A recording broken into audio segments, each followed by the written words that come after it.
'Twas the night before Christmas, and all through the house the parliamentarians were not quite quiet as a mouse. Yes, the parliamentarians get to leave for Christmas holidays already. Well, most of us get to work through the holidays minus a couple days.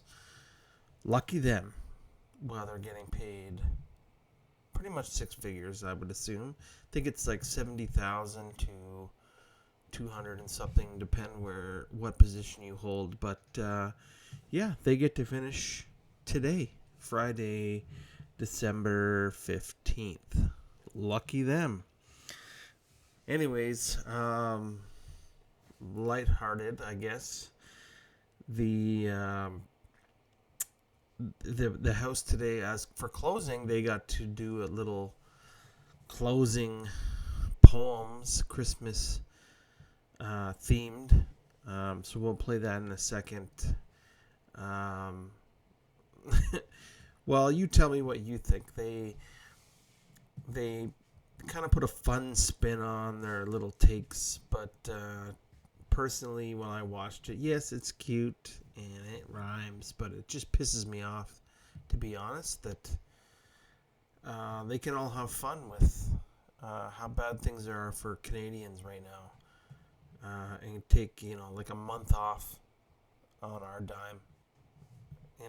They technically, if we're paying for them to make laws and deal with everything, they should work the same amount as everybody else, or the majority of us, or longer if we're going to pay them these good salaries. Anyways, let's watch the fun on their last day before their friggin' month-long holiday or whatever. All right, let's go with their little Christmas carols. 'Twas the week before Christmas, after 8 years the Grinch snuggled warm in his mansion, wondering who next to pinch. Was it farmers or families or perhaps the First Nations? He needed more money for his friends and vacations. If they protest, I'll punish. They have unacceptable views. I'll force on them lockdowns. They'll watch CBC News. As Canadians suffer, should we eat, should we heat? Their cries did not bother the Grinch's elite. But up from the opposition benches did appear a common sense leader with no glasses this year. No more scandals, mismanagement, no ethical lapses. I'll build you more homes and axe carbon taxes. Canadians know that our country's not lost. It's just that these liberals are not worth the cost. We have great people, resources, and land. Canadians have culture. Our future's not bland. As he turned and he waved, said Canada's best days are cinch. It's time to say bye to the tired, mean old Grinch. Merry Christmas to Canada, reversing going broke. Let's hope that next year is a year without woke. Merry Christmas, Madam. That's the Conservative member from Oshawa. 'Twas the week before Christmas, and I must admit, 30 hours was a long time to sit. But Liberals prevailed on behalf... For them, yeah. We have to do work? What? More than a few hours? What? of the masses, while Tories stepped back and sat on their hands. Actually, they were the ones standing up every few minutes to put amendments in while you guys sat on your asses in your cheesy red jacket. On the other side, we witness a continuing saga. Diefenbaker's party looks much more like MAGA. Oh my God, you look like Make America Great Again. You know, they're betting on that Canadians think MAGA just means Trump. Stupid friggin' idiots. Way to go, Max Villiquette. And I know they've been challenged by a leader's swinging door, but they think they struck gold with leader number 4.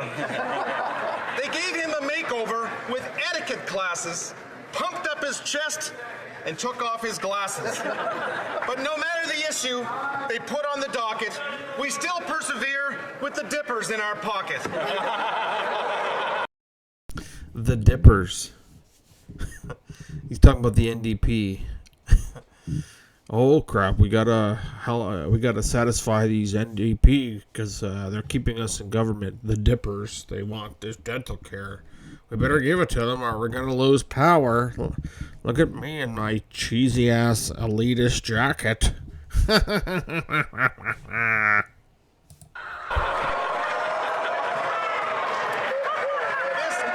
of convenience might seem like a rental, but because of this deal, Canadians got dental. Yeah, Canadians got dental. Only pretty much the vast majority of us have dental through benefits programs. If not, there's other social programs. It's just ridiculous. You know, this is going to cause major problems. Mark my words. When medium business and small business that offer benefits realize that a few years down the road, when they open it to other people that are not 87 years old and older, that can get free dental. So if I'm a business owner and I'm paying for benefits for dental care, why would I continue to fund that if the government is going to pay for it with all the taxes that I pay to the government? And the comment from the government was, well, the business owners should continue that. That's what they should be doing. Anyway, I divulge. We'll get back to that in the new year. Anyways. In that glorious moment, I looked up and saw not a lick of support from the Bloc Québécois. But now it's time to return to our ridings and share with our friends the best Christmas tidings. And Mr. Speaker, I know that you will hate to see us go. If you think of us over Christmas, please don't send us a video. Don't send us your partisan videos because that's against the rules. Even though you can keep your job, Mr. Fergus. Speaker, farmers do not like their carbon tax plan. They do not like their pipeline ban. They do not like it here or there. They do not think it's just or fair. It taxes the food the farmer grows. It taxes the tractor when he mows. It taxes the food as it gets trucked. It taxes the people as they get squeezed. Liberal policies are breaking our backs. So when will they finally axe the tax? You know, at least the Conservatives put some actual messaging in there.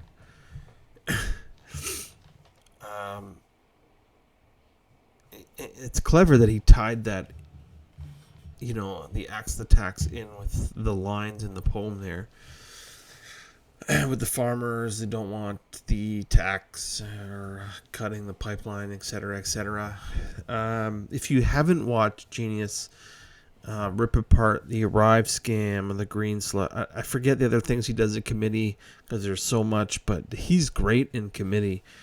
I loved his line when he was attacking one of the subcontractors for Arrive Cam. Basically, it was a two-guy company that subcontracts to other people to do the work. And his comment, "What do you do?" No, seriously, like, what do you do? Just type Arrive Scam committee hearings. You'll find it. He's awesome. Vancouver Kingsway. Was the night before Christmas, and all through the nation, liberal numbers were tanking to the PM's frustration. Socialism, socialism, socialism. We should be socialism. I don't even want to hear this guy because he's a socialist. Almost worse than the bloc separatists. We don't care what you're saying. Socialism, socialism, communism, socialism, socialism, socialism. Yes, we're mad at the government, but we prop them up every 2 minutes. Yes, yes, socialism, socialism. We love Trudeau. Jag meat is terrible. He shops at the top expensive stores, Versace or whatever, but he stands for the working class in our party. Yeah, socialism, blah, blah, blah. Happy holidays to all, and to all a good bite. before Christmas, when the members across doubled down on their plan to keep raising the cost, they set out to do it by taxing the carbon on the hardworking people who do all the farming. This dastardly plan to make our farmers poor was almost disrupted by C-234, but the time is coming for a bigger course correction when Conservatives bring home the carbon tax election. After 8 years, we've gone from feasting to scrap, so for Christmas, will they finally axe the tax? And there you have it. Axe the tax. That's the next election main issue. And if I were a betting man, it's going to be this spring. But I'm not really a betting man because I want to keep my money. Anyways, hope you enjoyed the video. Thanks for joining me at Canadian Freedom. Right? Like, subscribe.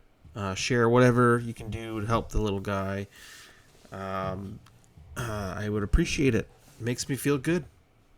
Anyway, take care.